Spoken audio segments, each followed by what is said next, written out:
Hey, welcome back. Or welcome if this is your first time here. This is Lady Mythos, and tonight's story might feel a little different. It begins with something small, something very ordinary, a commute. Not the peaceful kind, not the quiet, contemplative kind, but the kind of commute many of us know too well. Standing on the packed London tube, shoulder to shoulder with strangers, pressed in by the full weight of rush hour. It was sometime after the worst of the pandemic had passed, when the world had started to lurch back into motion.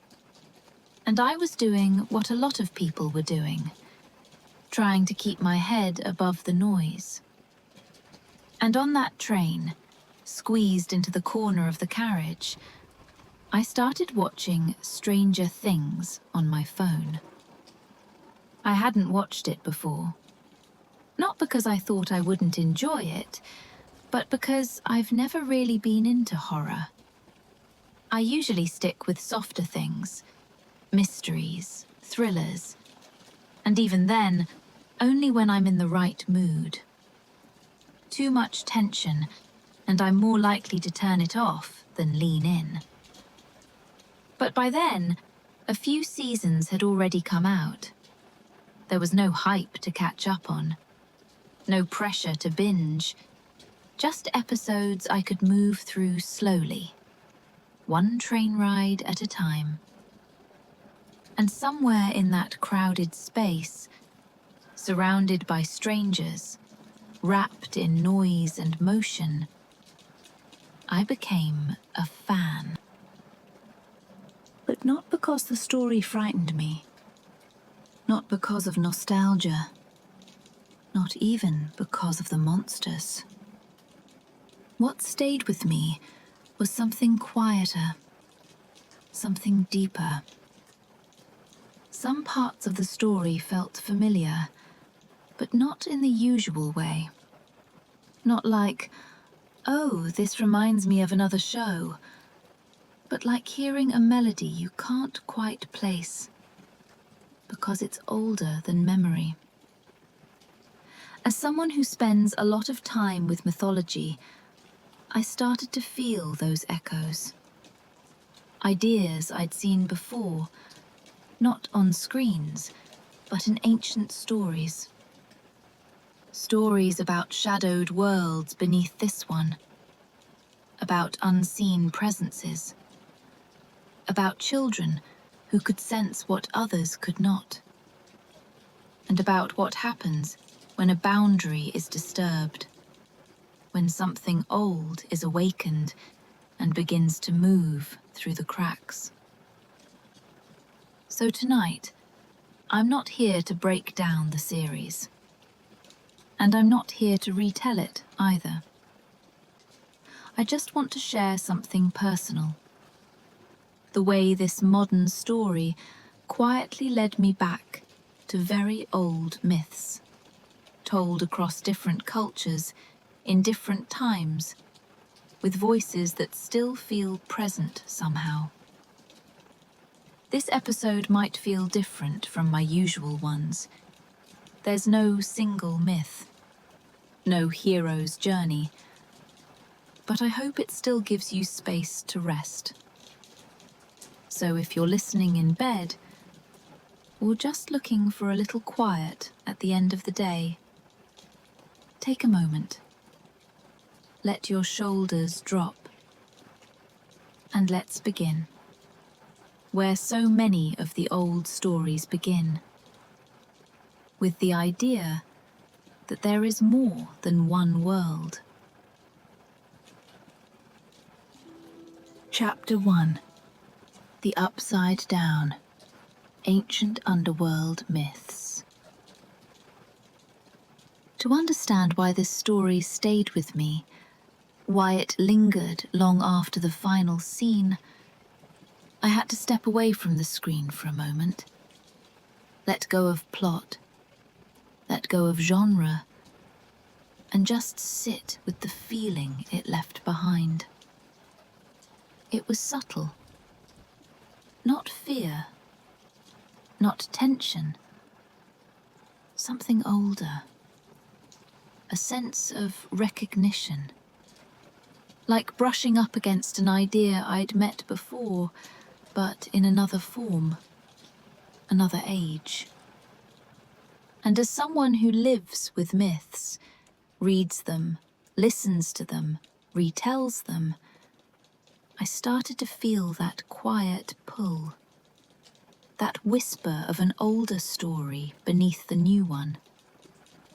Because across so many cultures, in so many centuries, humans have believed something simple.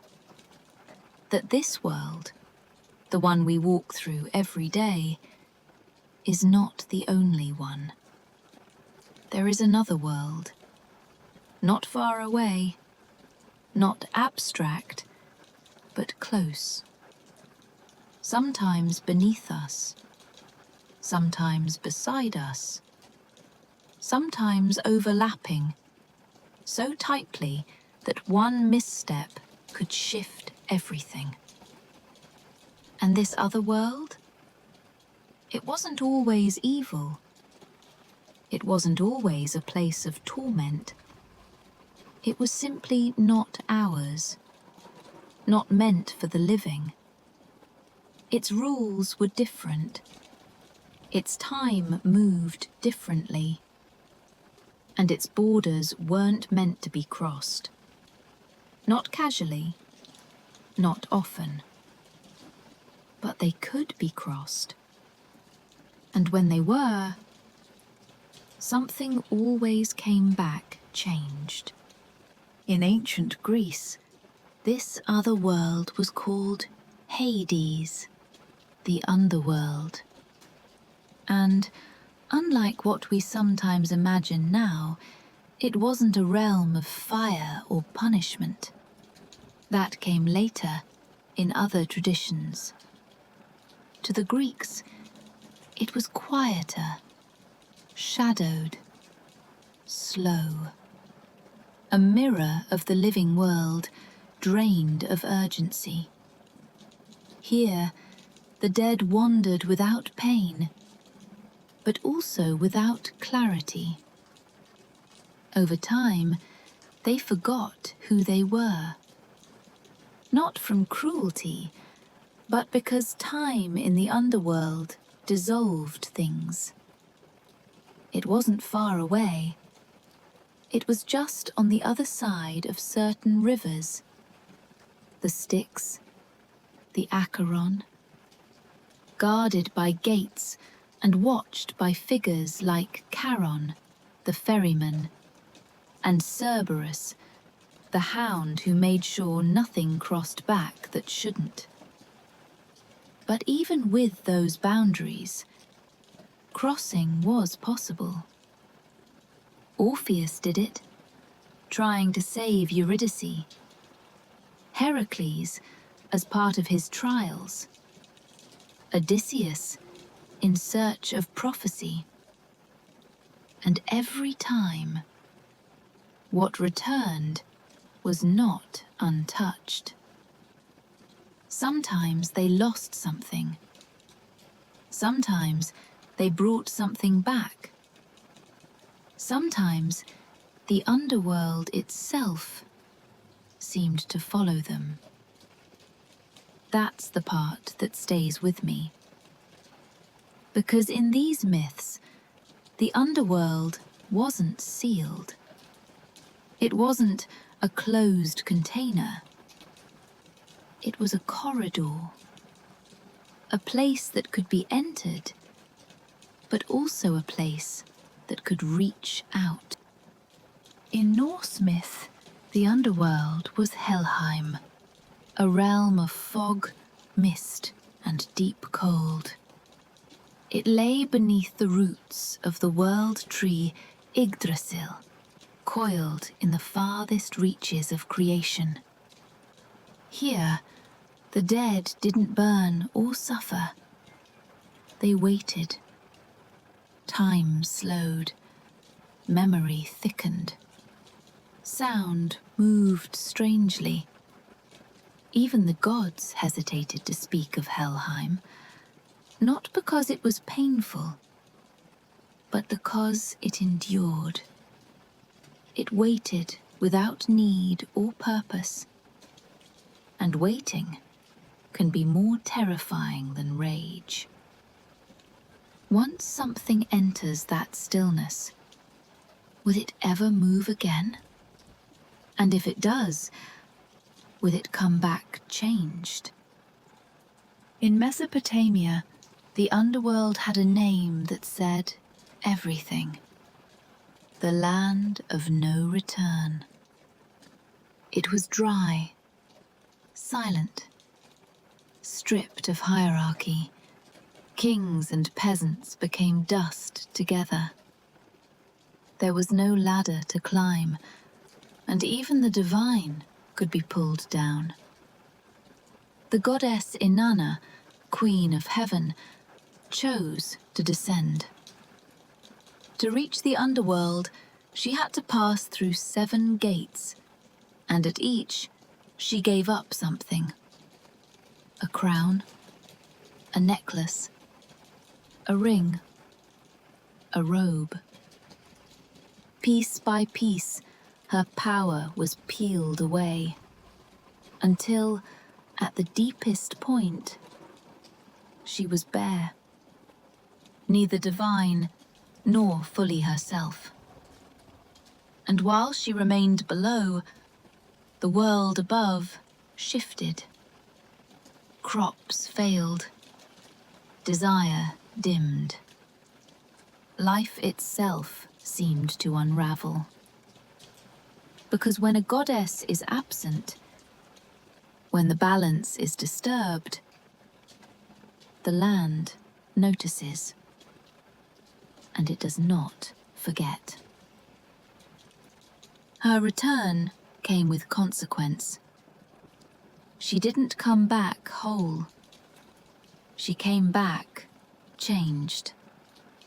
And balance was never quite what it had been. In Maya mythology, the underworld was Xibalba, a labyrinthine realm filled with darkness, trickery, and illusion. It wasn't still like Helheim. It was active, chaotic, confusing. Entry was through caves or rivers, or sometimes through mistakes. You could stumble into it, and once inside, the paths twisted. The Maya hero twins, Hunahpu and Xbalanque, entered Xibalba to challenge the Death Lords who had defeated their father. Their journey was filled with trials. Rooms of knives, rooms that tried to freeze them, burn them, fool them. Games that weren't fair, rules that changed. They had to outthink the darkness. Because strength alone wouldn't save them. Even sound behaved differently in Xibalba. Light shifted. Direction lost its meaning. And what I've always found striking is this. The underworld wasn't below, like a basement. It was beneath and around. It was part of the structure of the world, and it connected. The living could fall in, the dead could pass through, and spirits could move up. It wasn't a realm locked behind a door. It was a tunnel, a system, a net beneath the surface, with openings. And if the wrong opening widened, everything above would feel it. In ancient Egypt, the underworld, the Duat, was not a single place, but a complex path of gates, chambers, and guardians. Even the sun itself, even Ra, the great god, had to travel through the Duat each night. He didn't just set, he journeyed. And within that darkness waited Apophis, a giant serpent, a force of chaos that tried to swallow the sun whole. Every night, Ra had to survive that journey, not by strength alone, but by knowledge. He had to name the gates, speak the right spells, recognize what waited in the dark. Because if he failed, dawn would not come. The sun wouldn't rise, and the world, our world, would stay in shadow. What that myth tells us is this: even the gods weren't exempt from the underworld, and even the gods needed help to move through it. It wasn't just symbolic. The Duat was real enough to shape the fate of the world. And like the others, it connected. Not just a place for the dead, but a passage for something older and watching. When we place all of these stories together, from Greece, from the north, from Mesoamerica, from Egypt, one pattern stands out. The underworld was never sealed. It was always imagined as threaded, a hidden network, a tunnel system, a structure of passageways woven into the foundation of the world. Caves were more than caves. Roots were more than roots. They were boundaries, doors, listening points. And across those thresholds, something always waited. Not always with a name, not always with a face, but always with intention. Something that did not belong to the world of the living, but could cross into it. Not violently, not with armies, just by waiting, watching, spreading, like a breath under the surface. And once you notice that, you start to see it everywhere. Even in the stories we tell now, even in fictional worlds, even in shows you start watching on the train to keep yourself sane during rush hour. These ideas keep returning, because we never really let them go.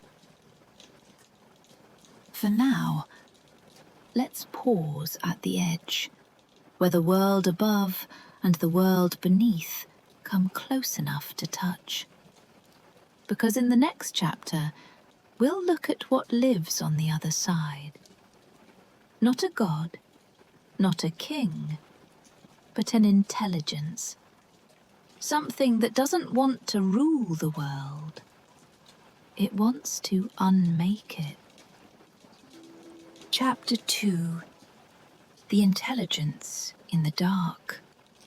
Not a ruler, not a god, but a presence. Once ancient people imagined a world beneath their own. Another question soon followed.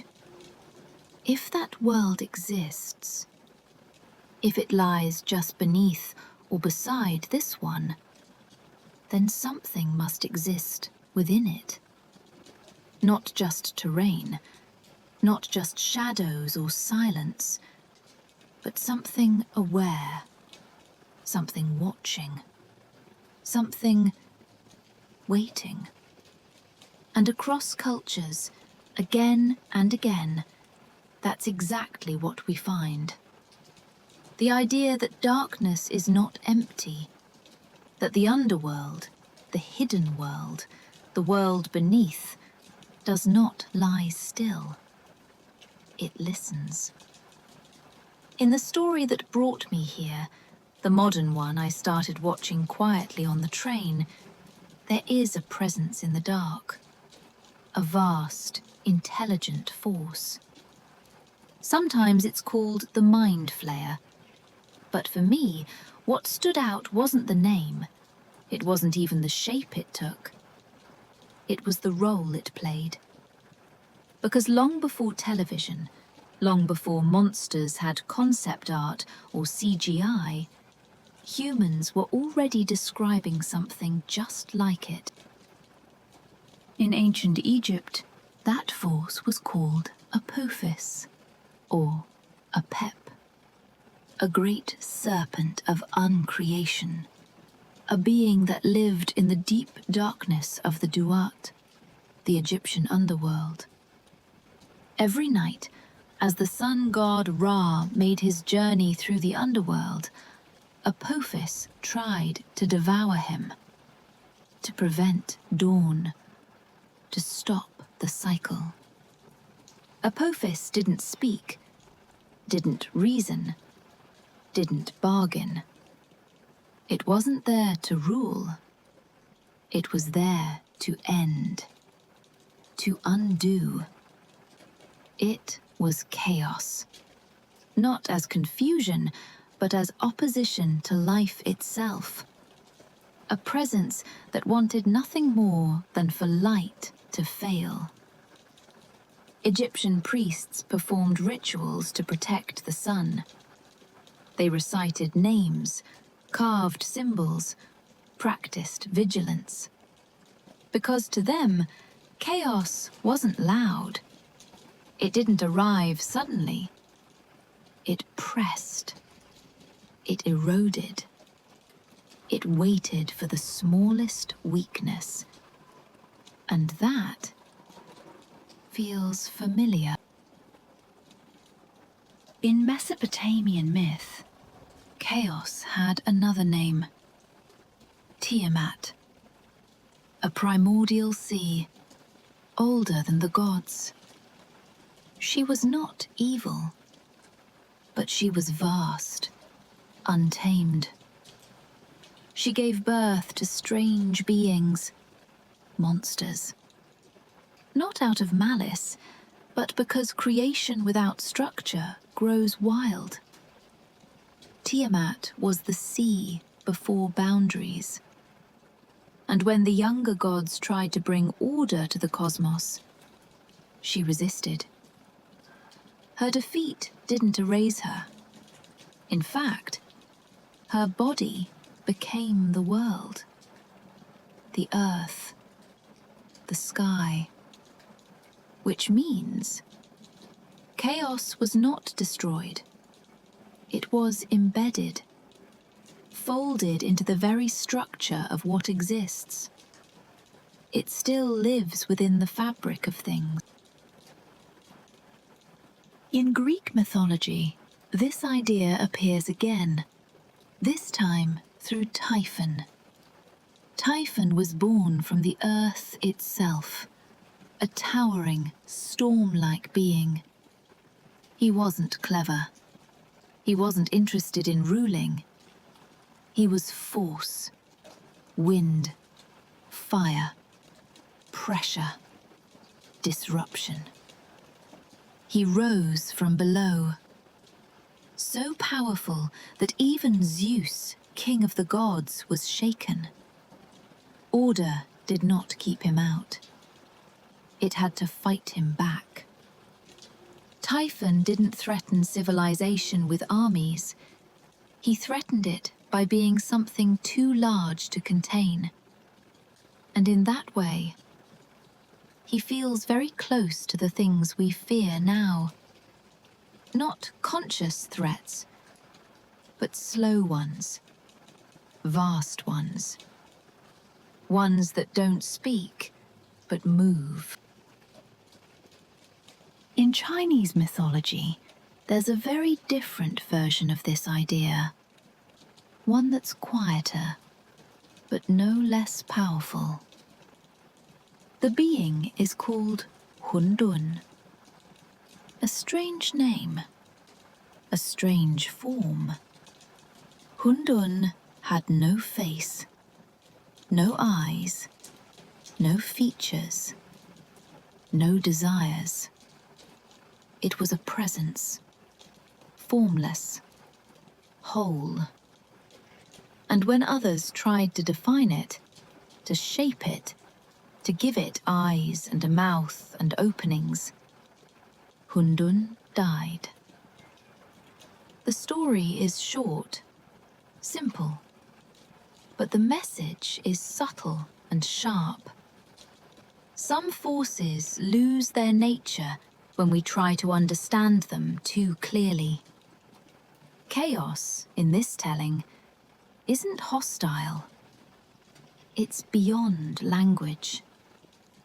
It doesn't destroy because it wants to.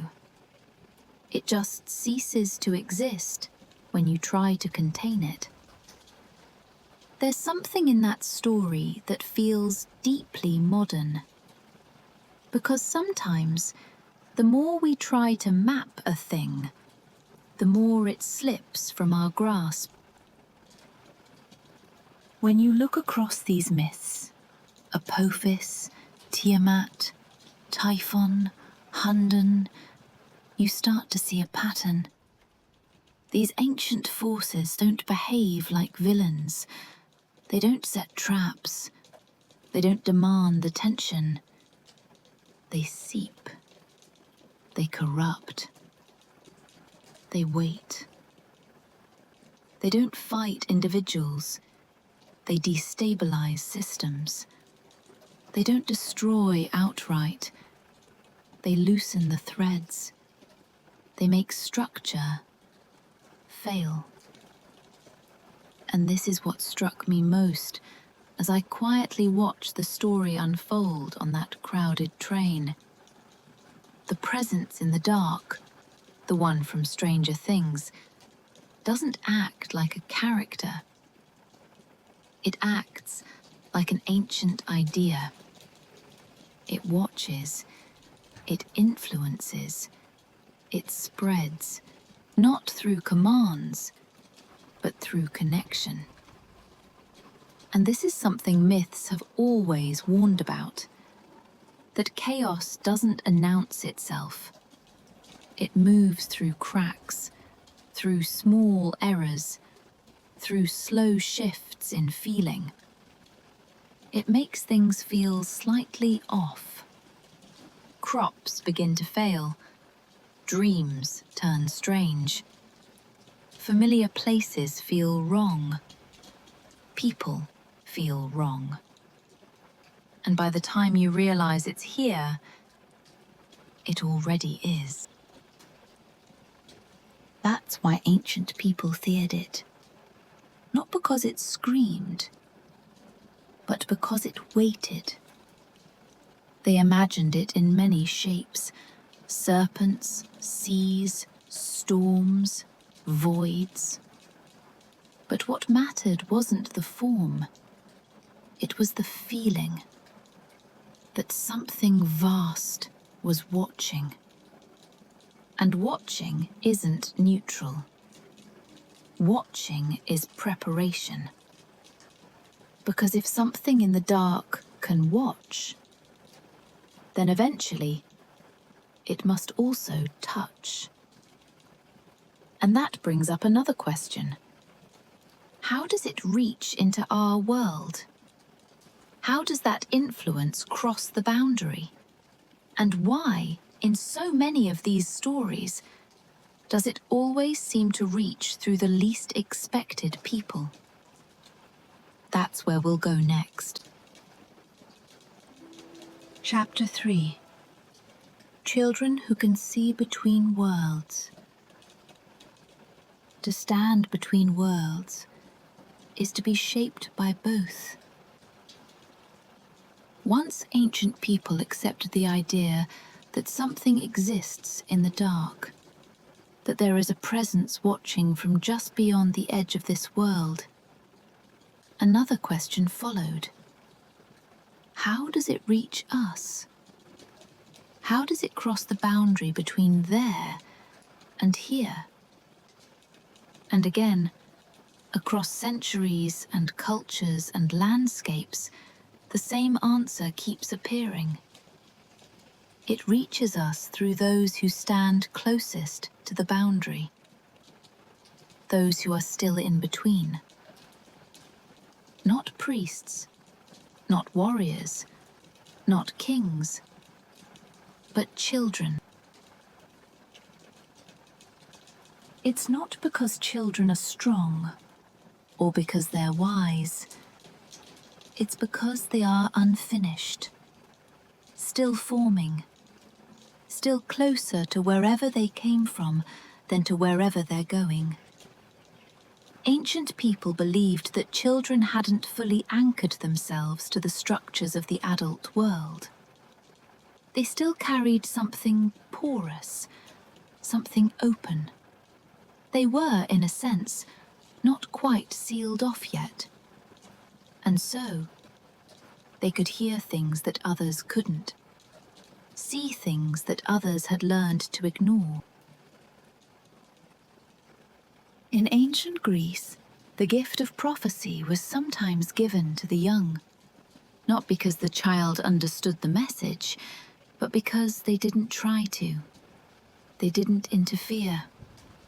The words passed through them, untouched by interpretation, untainted by doubt. The child became a channel, not a source. And to the Greeks, prophecy wasn't a prize. It was a burden. To know something before its time, to glimpse what others cannot bear to imagine, was to live with knowledge that could isolate you, even when no one believed you, even when you didn't want it. In shamanic traditions across many indigenous cultures, from Siberia and Mongolia to the Americas and parts of Africa, this same pattern appears. Shamans were often chosen after a moment of crisis in childhood. A sudden illness, a vision, a brush with death. Something that pulled them close to the boundary and then brought them back, but changed, marked. The belief was simple and powerful. If a child had crossed into the unseen and survived, they could now walk between worlds. But they would never fully belong to either. Shamans don't command spirits. They negotiate. They interpret. They bear the cost of knowing. And that cost is often loneliness. In the Hebrew tradition, we see the prophet Samuel, a child lying quietly in the temple at night when he hears a voice. It calls his name. He doesn't understand it at first. No one else hears it. And even when the message comes, it's not soft. It's weighty. It's a warning. And he is the one who must carry it. Not because he is ready, but because he heard it. Prophecy in these stories is not comforting. It is responsibility laid upon the least prepared. In Celtic folklore, the pattern continues. Children are often the first to notice when the boundary between this world and the other world begins to thin. They hear music adults can't hear. They see flickers of light in places that should be empty. They speak of people no one else can see. Sometimes they wander too close to fairy paths, and when they return, they are not quite the same. They're quieter, stranger, changed in ways no one can fully explain. And the stories don't blame them. They recognize that being touched by the other world comes with a cost. To stand at the edge of two realities is to be shaped by both. In all these myths, the child doesn't choose their role. It happens to them. And the adults around them don't always understand. Sometimes they dismiss it. Sometimes they're afraid. Sometimes they just look away. Because when a child says something is wrong, and you can't see it yourself, it's easier to explain it away than to believe that something old is stirring. But the stories rarely side with the adults. Instead, they tell us, believe the child. Because children feel the breach before the cracks appear. They sense the presence before it has a name. This was one of the first patterns I recognized while watching Stranger Things. Not as something clever, not as something new, but as something deeply mythic. The children in the story aren't powerful because they're chosen. They're powerful because they are open. They haven't closed the door yet on the parts of the world that can't be seen. They're still listening, still feeling. And when one of them crosses the boundary, it doesn't happen in a moment of triumph. It happens quietly, through pain, through fear, through strange visions and broken sleep. And they pay a price. Exhaustion, isolation, being disbelieved, being seen as strange, or worse, being ignored. These stories understand something ancient, that the child who sees the truth rarely gets to be the hero. They don't lead armies. They warn. They witness. They carry the ache of knowing what others cannot face. And once you see that, once you recognize the cost of standing at the threshold, another question begins to surface. If children are the ones who sense the breach, if chaos waits for a moment of weakness, if something unseen is reaching through the cracks, then how do humans protect themselves at all? How do we guard against something we can't explain?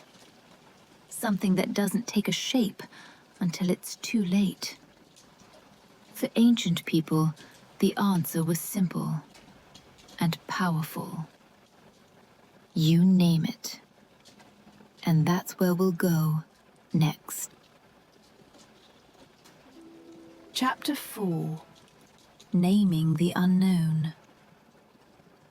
To name a thing is to face it without surrendering to it. Once ancient people accepted that something unseen could press against their world, they faced a difficult question. What do you do with a presence you cannot fully understand? Something that doesn't move like you, doesn't speak, doesn't live in the open. Something that waits, that watches, that moves through silence. And again, across continents, centuries, and traditions, the same answer keeps surfacing. You give it a name. Naming, in myth, was never about full understanding. It wasn't a claim of mastery. It was about survival. Because something without a name could change shape. It could hide. It could move through the cracks of language and remain untouched. But once it was named, even imperfectly, it became visible. It could be shared, described, feared together. And that made a difference. In the ancient Near East, long lists of demons were written down. Tablets were carved with names, not to summon them, but to guard against them. Each name carried a description: where the spirit wandered, what it caused, what it feared. People didn't believe they could destroy these spirits, but by naming them, they could predict them. They could prepare. Language became a kind of armor.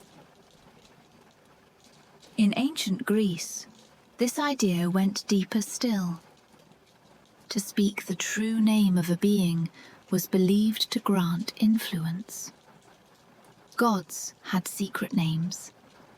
Monsters had names that were whispered, if at all. Some names were never spoken aloud. Not because they were forgotten, but because they were too precise, too dangerous. Even the act of not naming something was a kind of spell, a way of keeping the unknown contained. Silence, used properly, became a boundary. During the medieval period, this belief continued. Books called bestiaries and grimoires catalogued spirits, creatures, and unknown forces. Not to celebrate them, but to recognize their patterns. To write down, here is what it looks like. Here is how it behaves. Here is how it enters your home. Because when people had no control, they turned to description. Naming was the first act of resistance. To describe the fear was to refuse to be swallowed by it. In folklore, this practice was everywhere. From rural villages to mountain crossings, people named the things that whispered at night. They gave names to spirits that stole children, shadows that clung to walls, voices that led travelers astray, dreams that didn't feel like dreams. Not to honor them, but to contain them. Because a name could be shared, and a fear that could be shared could be survived. This instinct to reach first for a word has never left us. Even today, in modern stories, when something terrible appears, what do characters do? They name it. Sometimes hastily, sometimes inaccurately, but still, they call it something. And that alone changes the story. Because the moment something is named, it becomes part of language. And once it enters language, it becomes reachable. Watching Stranger Things, I noticed this instantly. The characters don't begin by understanding what's happening. They begin by describing what they feel, what they see, and soon they name it. The Demogorgon, the Upside Down, the Mind Flayer. The names aren't perfect. They don't explain everything, but they open the door to conversation. They give shape to what was formless. they allow fear to become speakable. And that, in myth, has always been the first act of endurance. Not strength, not weapons, naming. Because to name something is to say, I see you. And that is not the same as surrender. In myth, names aren't casual. They're deliberate, sometimes sacred, sometimes dangerous. To name something is to enter into relationship with it, to take a position, to claim that something has been seen clearly enough to speak aloud. And once a name exists, it changes everything. The unknown becomes known enough to begin facing. But naming, in myth, is never the end of the story. Because once the presence is named, people start to notice something else. It doesn't just remain in the shadows. It moves. It leaves traces. It begins to ripple outward, changing places, altering behavior, shifting patterns that once felt stable. In the old stories, the moment something ancient is disturbed, the land begins to change. And that is where we'll go next. Chapter 5. When the land begins to break. When balance falters, the earth answers. Once fear is named, once the unseen is given a shape, myth tells us it doesn't stay still. It moves. It presses outward. Not like a flood, but like a slow rising tide. And as it spreads, the world begins to notice. Not in loud, dramatic moments, but in the quiet failing of familiar things. Something begins to decay. Something begins to shift. And over time, the land itself responds. This is one of the most consistent patterns in mythology. When something sacred is disturbed, when boundaries between worlds are crossed, the earth is not silent.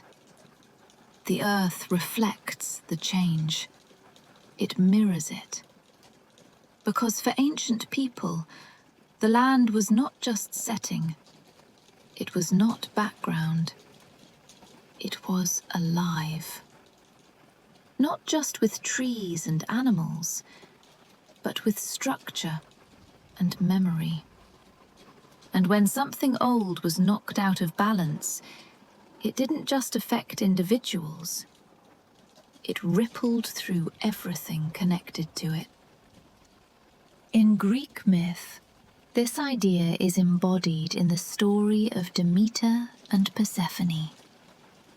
When Persephone is taken into the underworld, not killed, not lost, but claimed by that other world, her mother, Demeter, the goddess of the harvest, feels the loss so deeply that she withdraws. She stops tending the fields. She stops encouraging growth. But what's important is this. Her grief doesn't stay private. It moves through the land. Crops wither. Seasons halt. Winter arrives. Not as punishment, but as reaction. The myth isn't saying winter was invented here.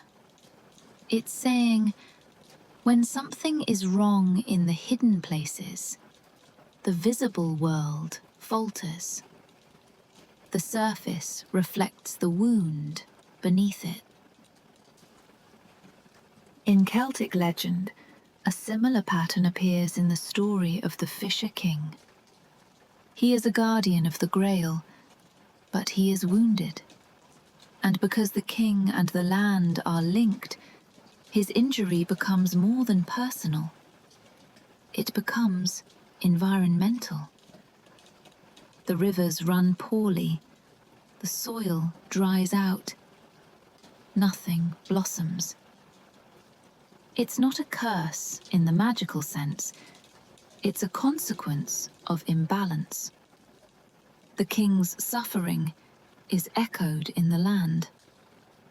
And the only way to restore vitality is for someone to recognize the wound, to ask the right question, to understand that healing isn't about fixing the land directly, but about understanding what caused the pain.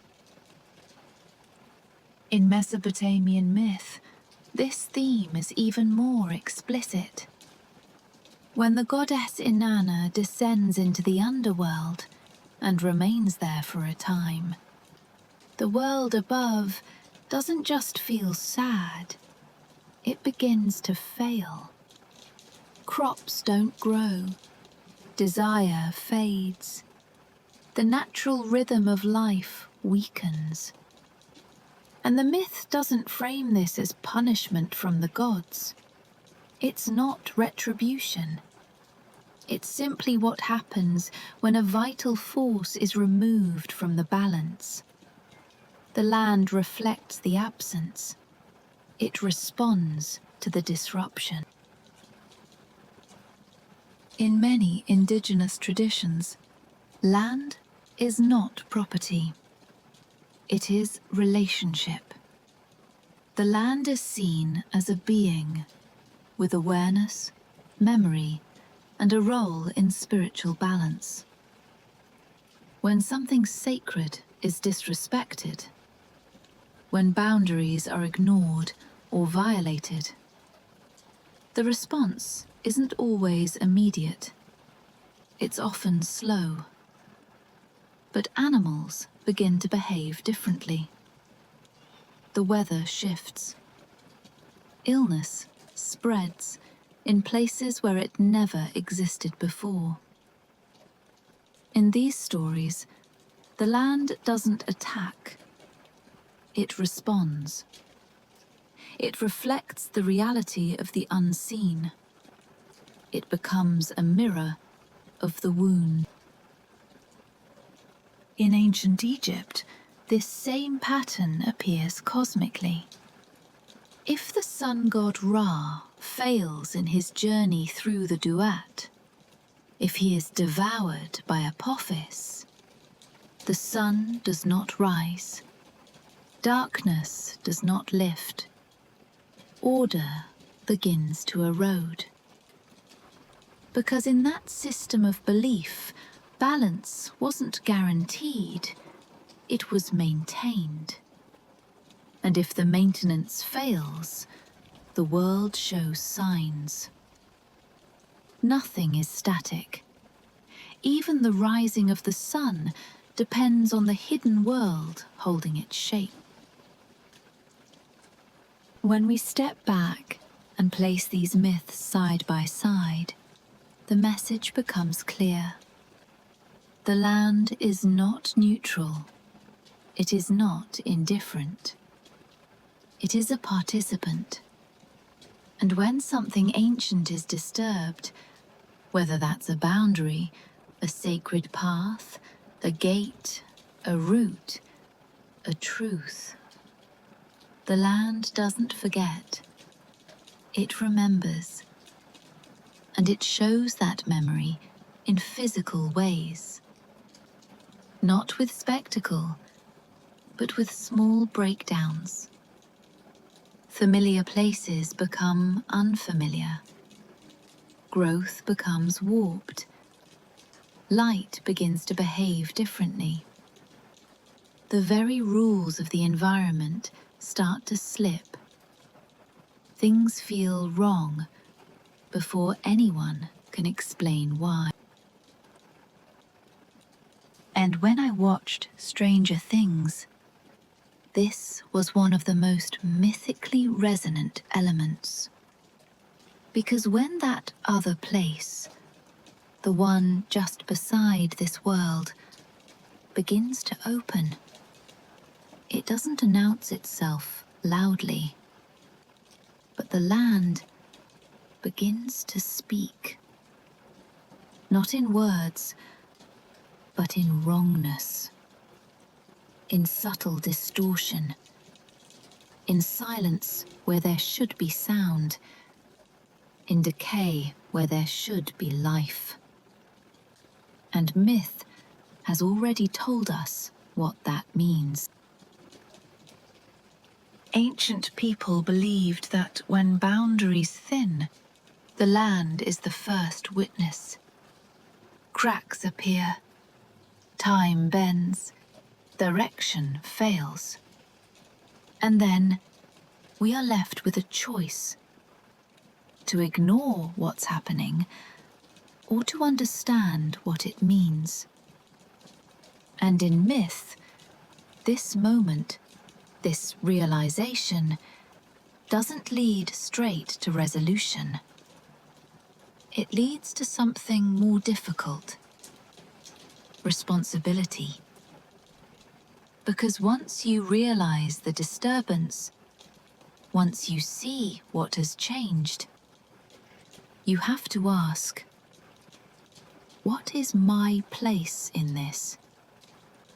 What is my role in protecting balance I didn't know I was part of? And that's where the final chapter leads. Not to victory, not to escape, but to a deeper question.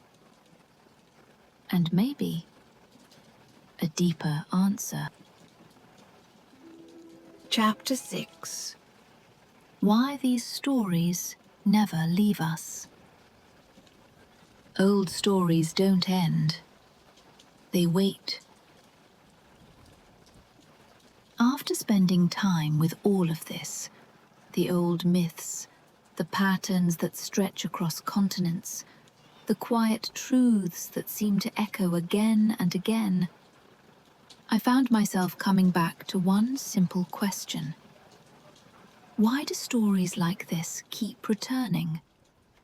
Why do we keep telling tales of underworlds beside our own, of unseen forces that watch in silence, of children who notice first, of fear that spreads, and of lands that respond?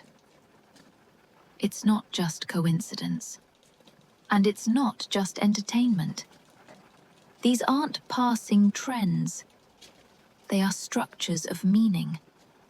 They are the oldest ways we have of naming what we feel before we have words for it.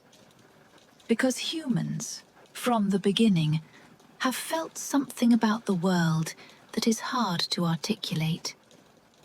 That sometimes things feel wrong before we know why. That sometimes what looks stable is quietly cracking beneath the surface. And that sometimes the first to notice are not the powerful, but the quiet, the young, the strange, the ones who still live at the edges of things. Myths weren't created to distract.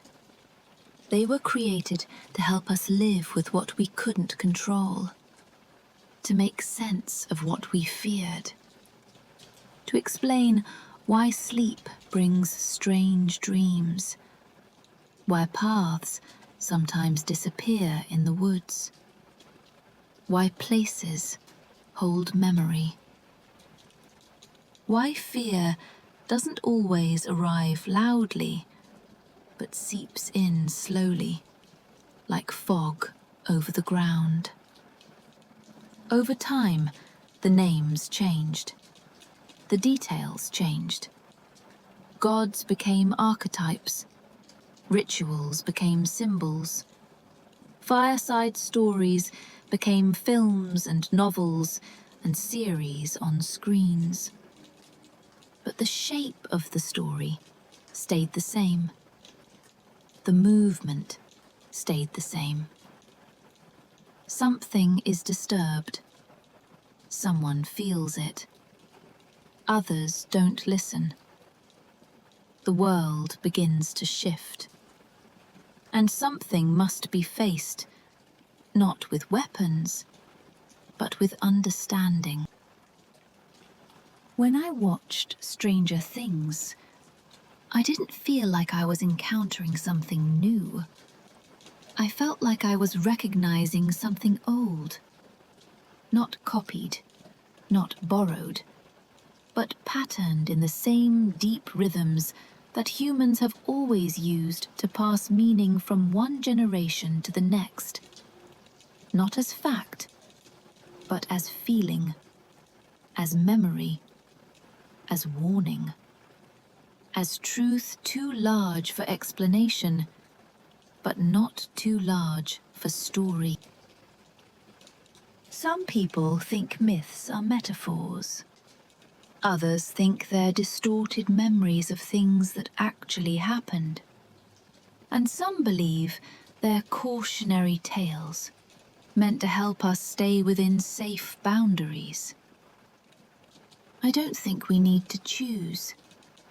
I think myths live in the in-between, between story and experience, between imagination and memory, between the visible and the invisible.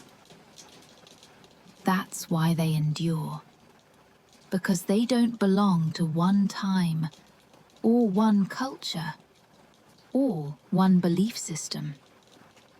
They belong to the parts of us that feel something before we know how to say it. And maybe that's why they appear in places we don't expect. Not just in temples, not just in sacred texts, but in books we read before bed, in episodes we watch on crowded trains, in stories about teenagers and monsters and strange lights in the woods. Because myth doesn't need ceremony. It only needs to be felt. And once it is, it begins to echo. This episode has been a little different. It's not a retelling of a single ancient myth, and it's not a review of a modern story. It's just a reflection, a quiet thread between now and then, between the screen in my hand and the oldest stories I know. And I'd love to know how it felt to you. Did the connections resonate? Do you enjoy this kind of gentle linking between ancient patterns and modern storytelling? Or do you prefer to stay fully in the old worlds, among gods, spirits, heroes, and timeless journeys? There's no right answer, because myth has never been about a single voice. It has always been a conversation, a rhythm passed hand to hand, mouth to ear, generation to generation. So whatever it means to you, that's enough. Because the stories will be here either way, waiting. Before I go, thank you for listening, for sitting with me through this one. It's different from my usual myths, I know, but it's something I needed to share. A few quiet thoughts I couldn't shake loose, and I'd genuinely love to hear from you. Did this one settle in gently? Do you enjoy episodes like this, where we trace threads between ancient myths and modern shows? Or do you prefer when we stay fully in the realm of legend? I read every message, and your thoughts shape where we go next. If you're listening as you drift off to sleep, I hope this gave you something quiet to rest with. And if you're still awake, still thinking, still feeling the echo of these stories, that's okay too. They were never meant to end, only to continue. In different forms, in different voices. Until next time, take care, and thank you for being here. Yours, Lady Mythos.